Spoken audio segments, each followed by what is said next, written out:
Thanks for coming out. We're going to get started here.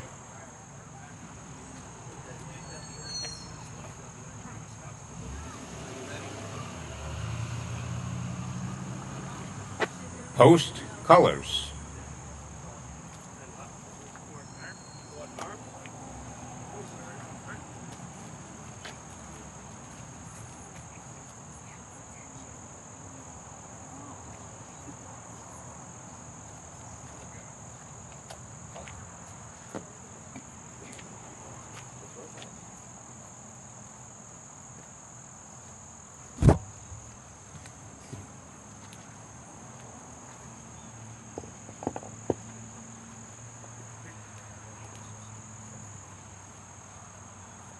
Present arms.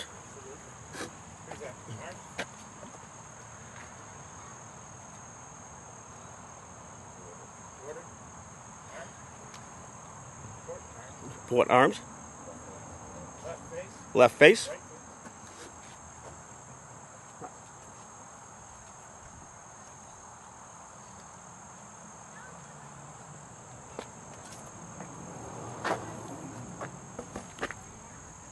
Thank you, gentlemen. And thanks to everybody for coming out this morning. We'll start the program. I will invite Alana Martineau to come up and sing the national anthem.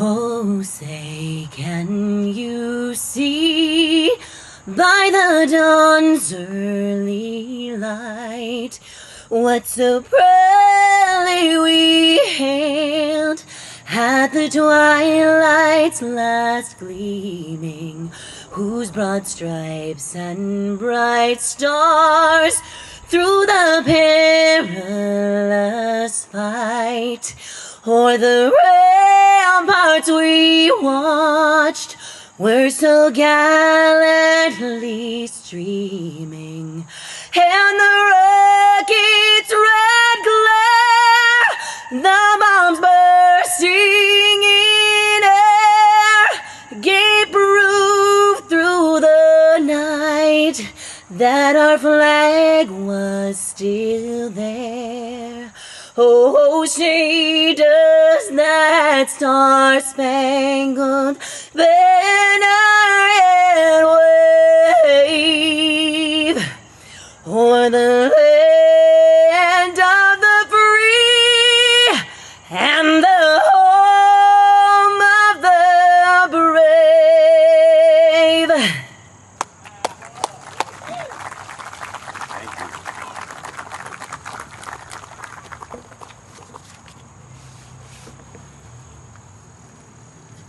You can be seated.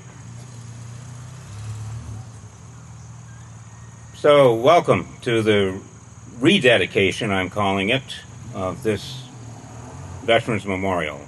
And I assume everybody's got programs. There's some floating around. Hopefully we have enough. When we first conceived this, our main focus was to add those veterans who had served since we originally dedicated this in 2002. So we need a new stone because we ran out of room. But we haven't run out of veterans. So we added a stone over here to the right to capture those. And we've got 2 names on there. And I'm sure there are other names that belong on there. So if you enlisted from Bernardston and have worn the uniform of the armed services, we want you on there. Get in touch with me, Stan Garland, go in the town hall and talk to Karen, someone, let us know, and we'll see about getting you on there. Well, we realized pretty quickly that if we didn't add a second stone over here, we'd be out of balance. So we couldn't have that. So then we debated what we were going to put on that stone over here to my right, and we thought about different things, but I wanted it to be Bernardston based.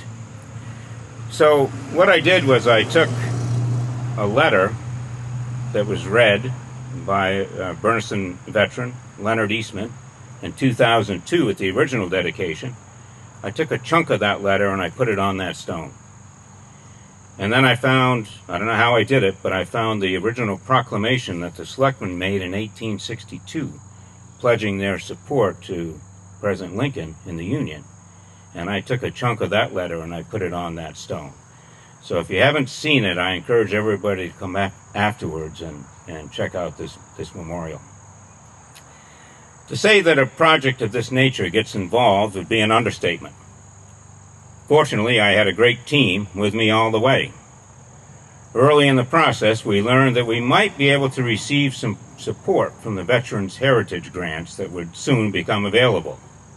At first, we were unclear should we try for it or not, but in the end, we decided to throw our hat into the ring, so to speak.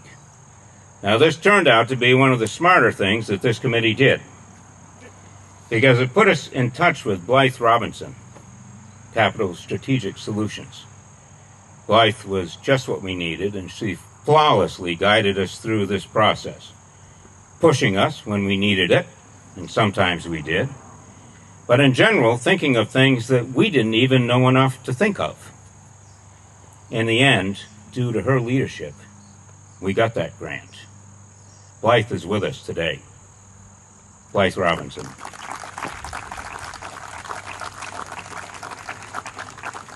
So Blythe's leadership, with the support of Select Board, who steered some ARPA money our way, is what allowed us to finish the project you see before you.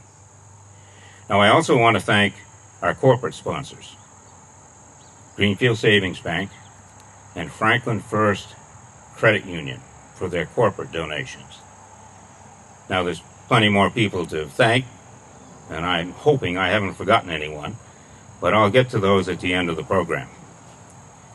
We're blessed with many veterans' monuments and memorials in this country, but in my mind, one of the most effective and poignant is the Vietnam Veterans Memorial in Washington, D.C.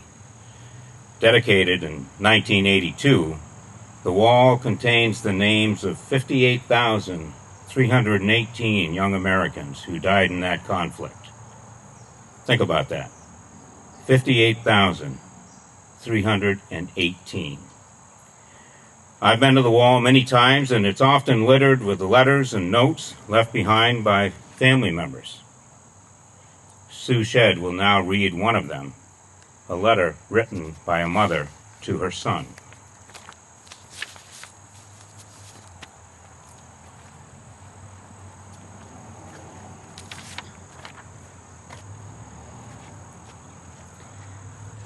Dear Bill, it's been 5 years since this memorial was dedicated.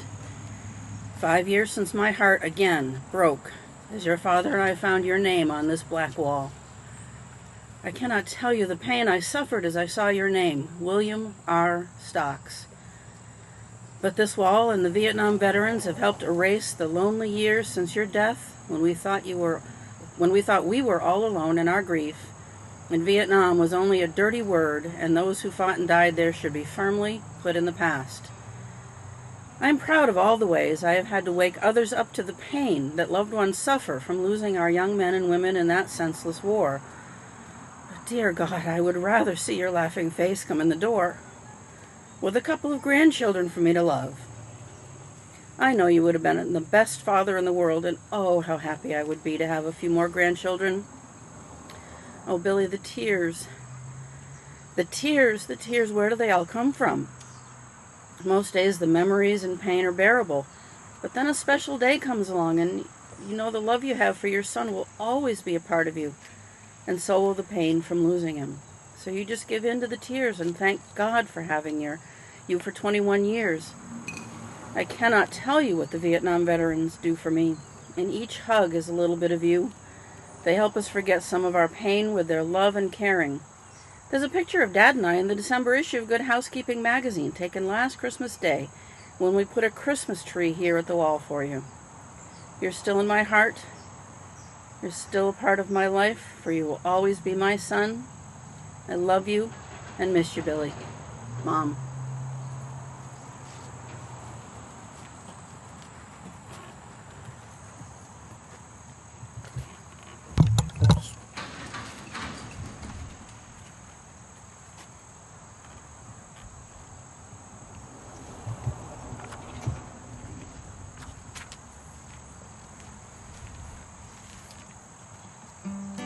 How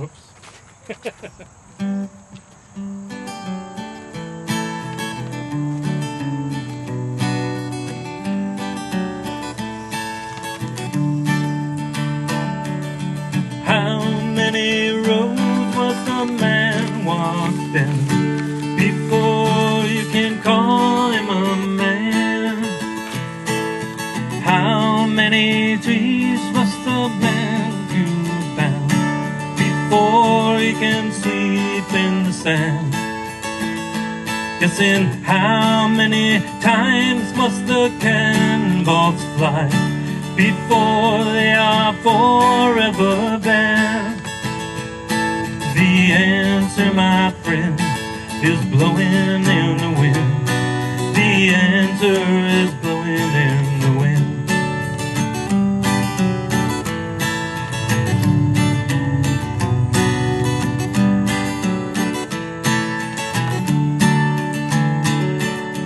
How many years can a mountain exist before it is washed to the sea? How many years can some people exist before he's allowed to be free? How many times can a man turn his head before he can really see? The answer, my friend, is blowing in the wind. The answer is blowing in the wind.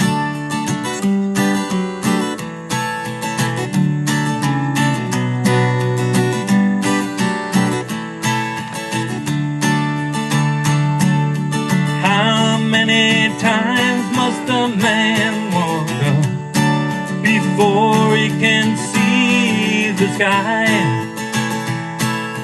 How many ears must a man have found before he can hear people cry?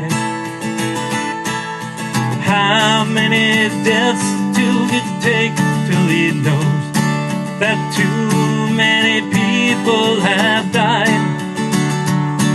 The answer, my friend, is blowing in the wind.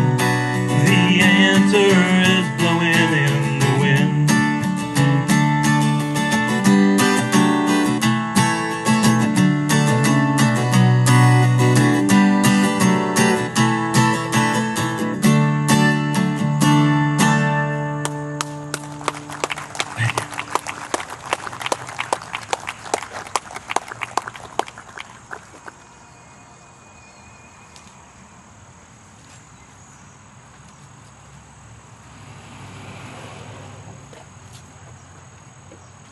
Oh, I got to give you that one. Here, let me just hand that back over to you.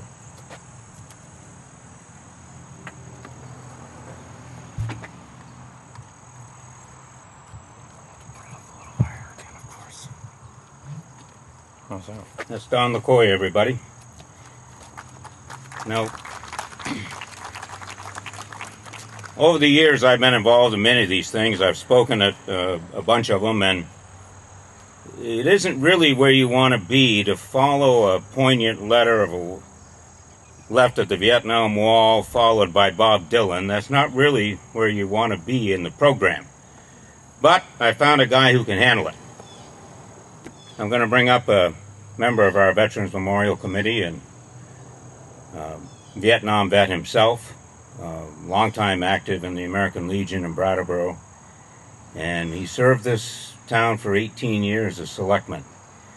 Now, I've known every public servant in this town for 60 years, and this guy, with his dedication and to this town, his commitment to this town, I put him right up near the top. I'd like to introduce former selectman and my friend, Stan Garland.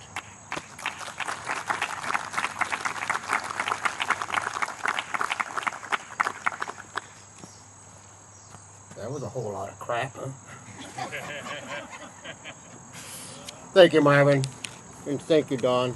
Welcome people here today. Welcome citizens, veterans, families, and our special guests today. I'd like to talk a little bit about why veterans are important to our country and our history. Veterans are the backbone of this country. Without them, there would be no United States of America, no life, no liberty, and no pursuit of happiness, and no way to ensure our country will continue to be the land of opportunity it has been known to be. Veterans have protected our rights as Americans and made the dreams of our forefathers possible. War, although horrid, is inevitable within humanity, and our future veterans will be there to protect our blessed American land and values. Throughout history, our veterans have put their lives on hold to risk to protect our country. When war starts, many are afraid. Our veterans are afraid too. But they answered the call of duty and rose up to fight for our nation. Many had to endure hunger, loss, pain, and desperation. But still they fought with a purpose, willing to give the ultimate sacrifice. Though some are now old and frail, suffering from PTSD, or just trying to fit back into society, we acknowledge their service and display our gratitude as much as possible. Why should we? Because they are our history, our real-life heroes, and our models of the nation. Until the Second World War, the United States was not a prominent global figure. After the war, Americans started to view its military as a vanguard against foreign threats. They also started to view American military forces as a leader in the Western world against communism. As a result, a once neutral nation with an army smaller than Romania's started to expand its military force into the mammoth it is today. Consequently, our veterans have shaped our policy on foreign affairs. It has made us advocates for democracy and justice throughout the world. Not only do veterans protect our rights and freedoms, but they also provide service and aid to those in need. And in many instances, the U.S. is the first on the scene providing medical aid, food, and water at a level no other country comes close to during disasters, either home or abroad. Today, the military is more heavily engaged in humanitarian operations than ever before. In the past years, aircraft have dropped food into Ethiopia, helicoptered aid into remote villages of Sudan, rescued flood victims in Bangladesh, and delivered medical teams to hundreds of major and minor disasters. The caring and selfless spirit of our past veterans continue to live on in the hearts of those currently enlisted. Our future veterans, our sons, our daughters, our grandkids, friends, the few who decide to enlist hold an enormous responsibility. They will protect our values, and we as citizens will be eternally grateful. Our future veterans are ready to uphold the tradition and honor of what it means to be an American soldier. They are ready to protect the wills of our forefathers, and they are ready to promote peace and prosperity throughout the world. So thank you, veterans, past, present, and future, for your service. You will never be forgotten, and we as citizens will forever be indebted to you. Just as you have shaped our history, you will shape our future. Continue to be the few of the strong and the brave. As we stand here today, we're reminded, as we gather here, there was a group of volunteers that put together this memorial to honor our veterans. We can be proud to live in a community where citizens had a vision and a foresight to set aside an area to do so. Many people worked on this project, and many donated money to help fund it, as is designated by the stones, 160 stones that are laid out there in the walkways. I think we should thank them, and in particular recognize the one person who has overseen this memorial from the start, and who has dedicated years of of service to it.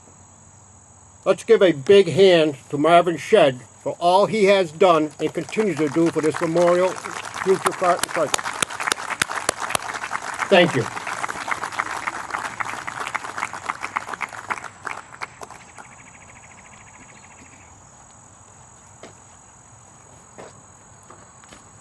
Note to self, the next time I ask Stan to speak, I'll have to edit his speech. Leave out the ending.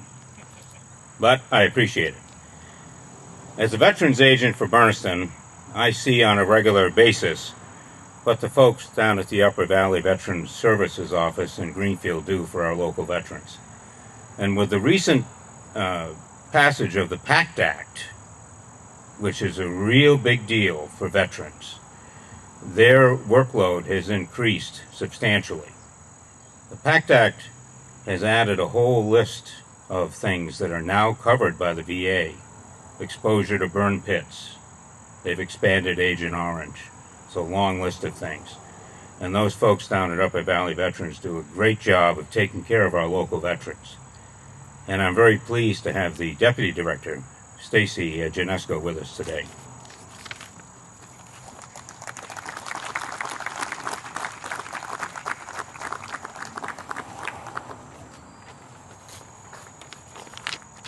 And I'll second that. I'm very pleased to be speaking before you today. So, thank you. Thank you to all that have made this possible. Thank you to all of our guests, and of course, all of you. I feel like there's a closeness, a kinship we can all feel in this place, where monuments stand to remind us, and everyone who follows, what it takes to be free. In response to the attacks on September 11th, 2001, America once again stepped up to defend what we hold so dear. Ronald Reagan once stated that all of our gentle heroes have given us something more, a lesson in living love. All of them, those who came back and those who did not. Their love for their families lives. Their love for their buddies on the battlefield and their friends back home lives.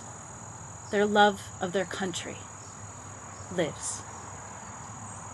These are monuments of living love, of sacrifices made, of commitments held, so that dreams can be created and pursued. A soldier, despite having everything to lose, fears losing their honor more.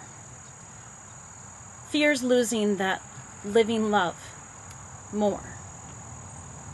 This is a love shown through celebratory gatherings, flying flags, spoken words, songs, moments of silence, carved stone of remembrance placed in beautiful landscapes. Monuments like these remind us to keep doing our part. Abraham Lincoln once said, "Any nation that does not honor its heroes will not long endure." So I thank you all again for continuing to honor our heroes, helping to ensure that we will endure. Thank you.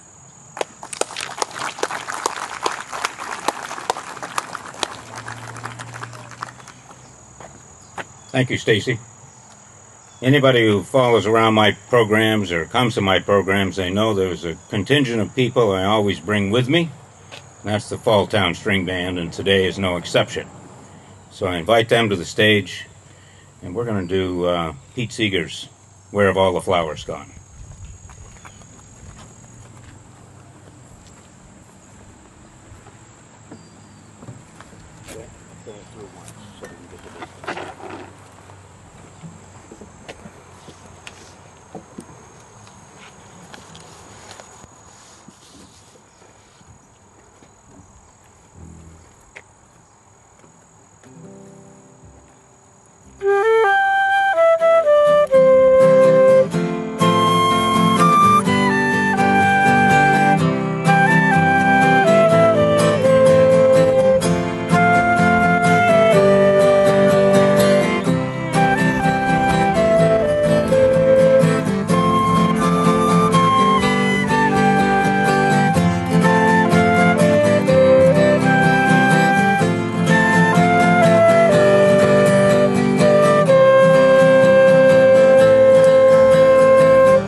Where have all the soldiers gone? Long time passing. Where have all the soldiers gone? Long time ago. Where have all the soldiers gone? Gone to graveyards, every one. When will they ever learn? When will they ever learn? Just that next one. Where have all the graveyards gone? Long time passing. Where have all the graveyards gone? Long time ago. Where have all the graveyards gone? Gone to flowers, everyone. When will they ever learn? When will they ever learn?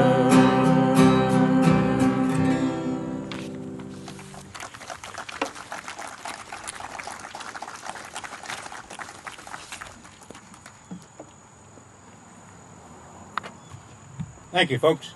In addition to these two new stones behind us, we're dedicating 3 granite benches. The curved one next to the POW stone was sponsored by the Bernardston Veterans Organization. These folks are solid community partners in every way and have been for years. They committed early to this project, and true to their word, they delivered. The stone to my left is dedicated to Ada Andrews, proud mother of 3 Bernardston veterans. 2 of those veterans are here today, Leland and Jean Durr. Their brother Hugh might have been, but wouldn't you know it, he's attending the graduation of his grandson's graduation from boot camp. Now, in addition to that young man, 2 of Ada's other grandsons have been in the military. That's 3 generations of service from the Durr family.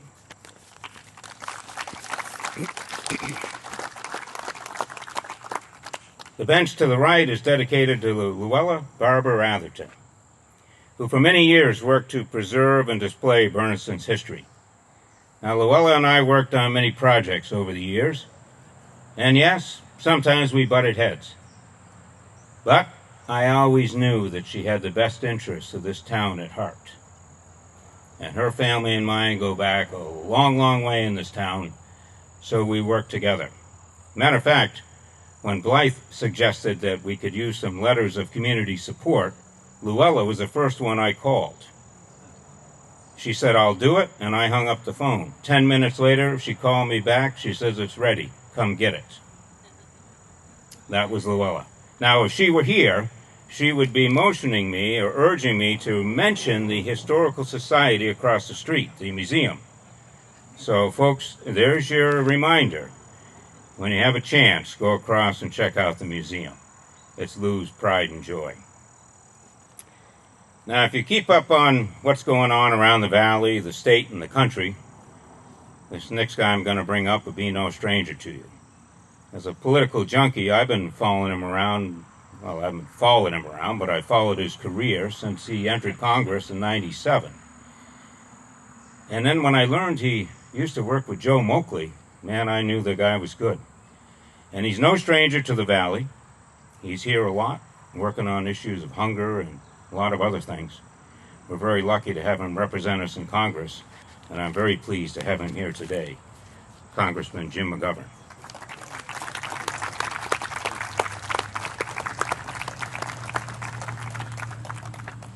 Well, I am so honored to be here, and I want to begin by thanking all of you for being here today. It is important, and it says a lot about this community that so many people are here. Bernardston's a special place, and it's a special place because of the people gathered here today. And I want to thank Marvin Shedd for not only the kind words, but for his leadership in making all this happen and for inviting me here today. But I have to say, after listening to Elena Martineau's stirring rendition of our national anthem, and Sue Shed reading the letter left at the Vietnam Wall, and Don LaCoy's wonderful rendition of Blowin' in the Wind, and Stan Garland's great and powerful, meaningful speech on behalf of our veterans, and Stacy Janesco's great speech, and the Falltown String Band's wonderful rendition of "Blowing in the Wind." I feel like I don't know what to say, because I don't want to spoil this incredible gathering here today. It's all very, very powerful, but I am really glad to be here and to join you for this special ceremony. And again, I want to extend my heartfelt thanks to all the veterans, service members, and their families who have supported them and who are here today, as well as we want to honor those veterans who are no longer with us. I'll always be deeply grateful for what you have all done for our country, and I can't thank you enough. Our country can't thank you enough. I also want to acknowledge and thank everyone who made this rededication possible, especially the Bernardston Veterans Organization and all the state and local leaders who have provided crucial support. I'm honored to be here with your state Representative Natalie Blais, who is with us, and I want to thank you for sending her to Beacon Hill, because she is a dedicated advocate for veterans and all veterans-related causes. The Bernardston Veterans Memorial is a source of great pride for our community. Here in the beautiful Cushman Park, it stands as a place where we can honor those who served our nation. It is visited every year during the Memorial Day ceremonies, and it serves as a powerful reminder of the bravery, the service, and the sacrifice of native Bernardston veterans to the thousands who visit this park each year. It also serves as a starting point for the New England Run for the Fallen, a remarkable journey spanning over 140 miles to Kittery, Maine, dedicated to honoring those who lost their lives in the War on Terror. But today is a special occasion as we celebrate the addition of Sean and Justin Fitzpatrick's name to the memorial. Their inclusion is a testament to the enduring legacy of service. But as we gather here for this rededication ceremony, let us remember that America stands as a beacon of hope and light, not only because of the strength of our principles, but also due to the heroism of the men and women who risked their lives to defend these principles. We can never fully repay the debt of gratitude we owe them, but we can honor their courage and their sacrifices through our action. And yes, it is through memorials and monuments like this that we honor them. But more importantly, we honor them by giving back to our community, serving others, and striving to make this country the best it can be. It also means understanding that we all have an obligation to preserve and protect our democracy and our basic freedoms. It sometimes means that it means that we all have to be engaged and we all have to be vigilant. So our commitment to honoring our veterans must go beyond words, and has to go beyond monuments. It's actions. On the battlefield, our soldiers, our sailors, our airmen, and our Marines promise to leave no one behind. But all too often, when they return home or finish their service, our veterans fall through the cracks. We must continue to work hard addressing the problems that our veterans have to deal with when they return home, until no veteran in this country experiences homelessness, until no veteran in our country doesn't know where the next meal is coming from, and until every veteran is assured access to the best quality health care available in the world. When our country goes to war, we don't nickel and dime the Department of Defense. We shouldn't try to pitch pennies when it comes to supporting our veterans. We have made some progress in Congress. We need to make even more progress. Marvin mentioned the PACT Act that was passed. We need to make sure it's funded so that veterans aren't in waiting lines waiting to get the health care that we have promised them. So we have an obligation to those who serve, a sacred obligation to ensure that we leave no one behind. And I assure you that I will continue to fight in Congress to give veterans the support that they've earned and they deserve. And lastly, again, I just want to pay tribute to this community. You know, it is important that that people gather like you are gathered here today, because it really says to me a lot about the character of Bernardston. That this is a community that doesn't forget, that appreciates service, and that it will always be there. And so it's an honor to be with all of you here today, and I wish you all the best, and God bless America, and God bless our veterans. Thank you.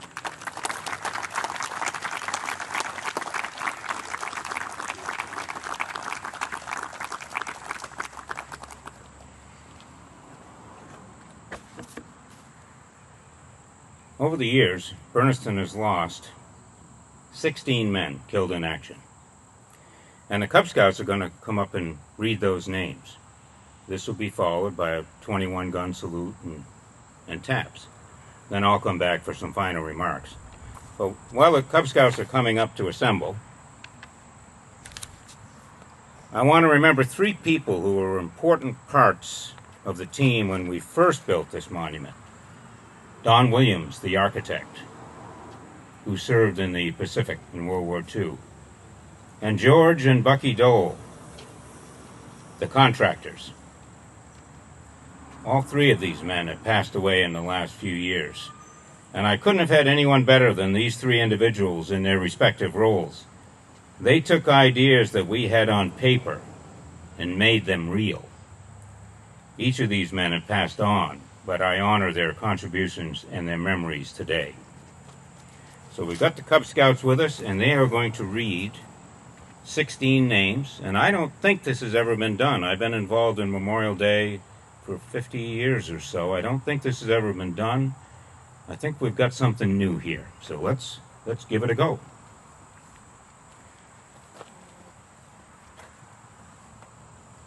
Step right up. Lance in Indian War, Caleb Chapin. That's right. Nice. Step right up and speak right up. Civil War, Charles Boyle and George Hale.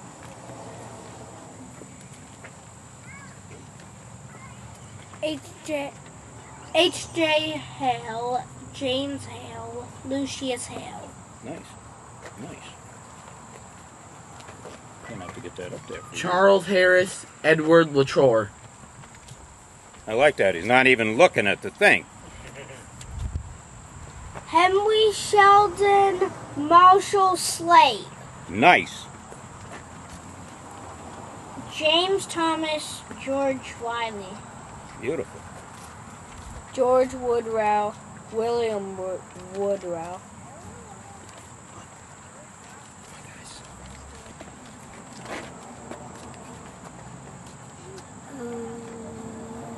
World War II, Darwin Brown and Pearlie Dean.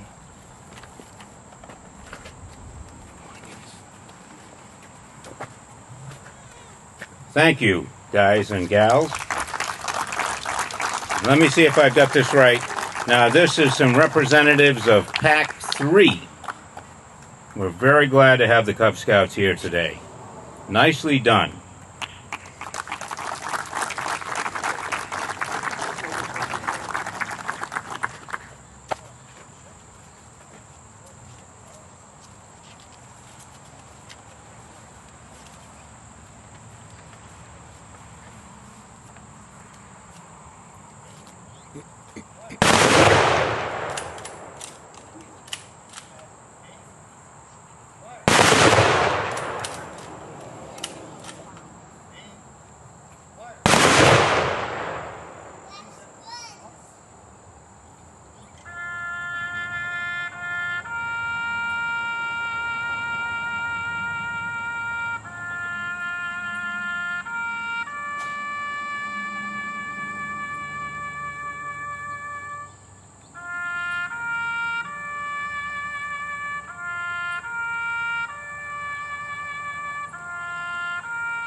I want to echo Jim's sentiment and say thank you also to Natalie Blaze for coming in today.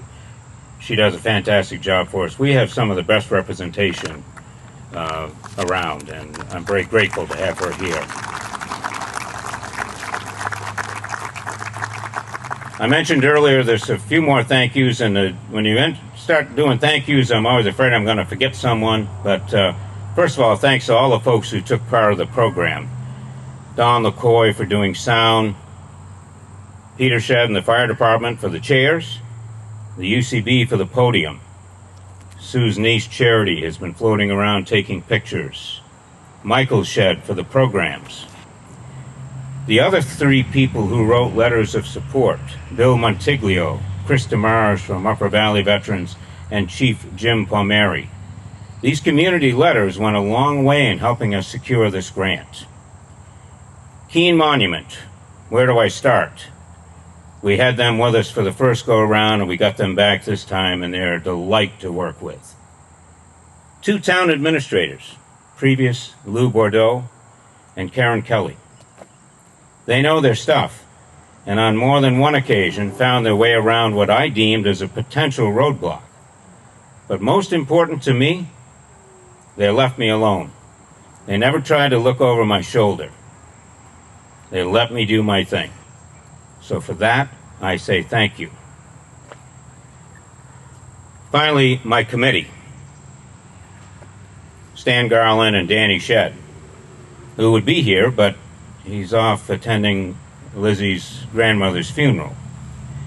But those two were a great committee. Now, I stand up here and do the talking. I'll probably get my name in the paper. Various speakers mention me. But these two guys were the spark that put this project onto the road. And I've got to mention their wives, too, because Kim Garland was planting bushes, weeding, laying mulch. One day, we had Keene Monument here, and none of us could get here. Lizzie Shedd, Danny's wife, came over to act as the Veterans Committee that day. And then, of course, there's Sue. But if I list off all the ways that she supports me in this journey of mine, we'll be here all afternoon, so I'll just give her a nod of thanks. I told you I had a good team. When we first began work on this monument 25 years ago, I recognized that it would mean something different to different people, and that was okay.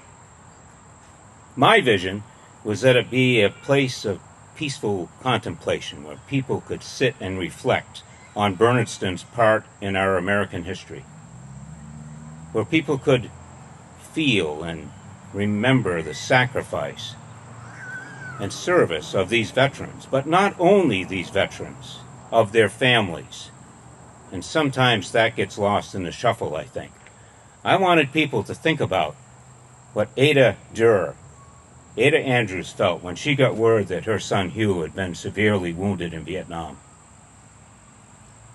What the parents, siblings of these POWs felt when they learned that their son and brother were POWs. When the families of Pearlie Dean and Darwin Brown realized that their sons weren't coming home. I wanted this place to be a place of reflection. Most of all, I wanted it to be something we can be proud of. Judging by the turnout here today and the number of people I see here every day looking around this monument, I think just maybe we did it. So thank you all for coming out. I want to invite the Paultown Band back up. We'll close the program with the old Civil War tune, Battle Cry of Freedom.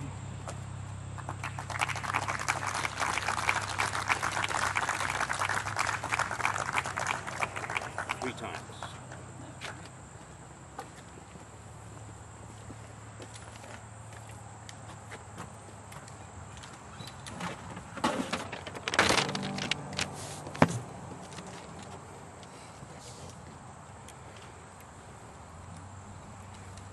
You see a very important piece of musical equipment here, the clothespins. When you play outdoor gigs, you've got to kind of have something to keep the music in place.